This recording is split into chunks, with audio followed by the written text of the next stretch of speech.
আমাদের কোনো পরিচয় নেই, আমাদের কোনো সম্মান নেই, আমাদের কোনো মর্যাদা নেই।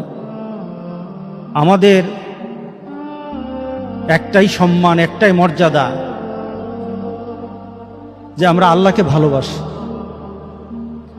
আমরা রাসূলকে ভালোবাসি, এটি আমাদের মর্যাদা। আমরা আল্লাহকে মানি, এটাই আমাদের মর্যাদা। আমরা আল্লাহর বান্দা, আল্লাহকে মেনে নিয়েছি, এটাই আমাদের মর্যাদা। যদি আল্লাহকে না মানি, আল্লাহর রাসূলকে না মানি, উলাইকা কাল আনআম, যারা দিন মানে না, আল্লাহ রাসূলকে মানে না, তারা হলো পশুর মতো, তাদের কোনো মর্যাদা নেই। বালহুম আদাল, তারা পশু থেকে আরো খারাপ।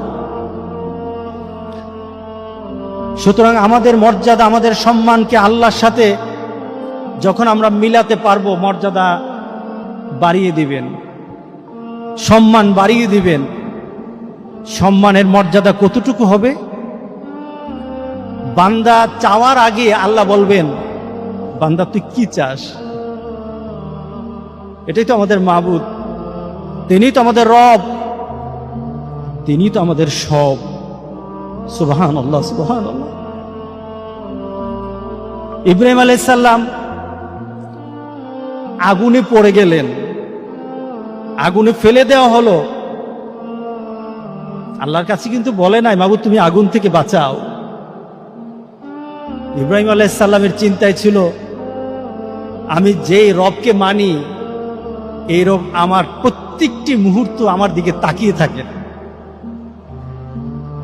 ওনার দৃষ্টি শুধু আমার অবস্থার দিকে নয়, সে রবের দৃষ্টি হলো আমি মনে মনে যেটা চিন্তা করি, ওইটাও রবের জানা থাকে, ওইটাও রব জানে।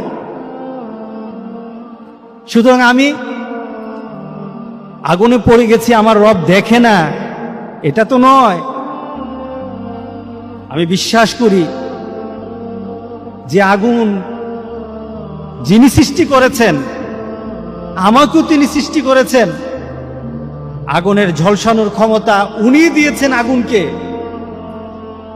রব যদি চান তাহলে আগুন থেকে আমাকে বাঁচাবেন, আর সেই রব যদি চান তাহলে আগুনে জ্বলে আমি শেষ হয়ে যাব। আমার কিছু বাঁচা মরার উদ্দেশ্য না, আমার রবের সন্তুষ্টি আমার উদ্দেশ্য।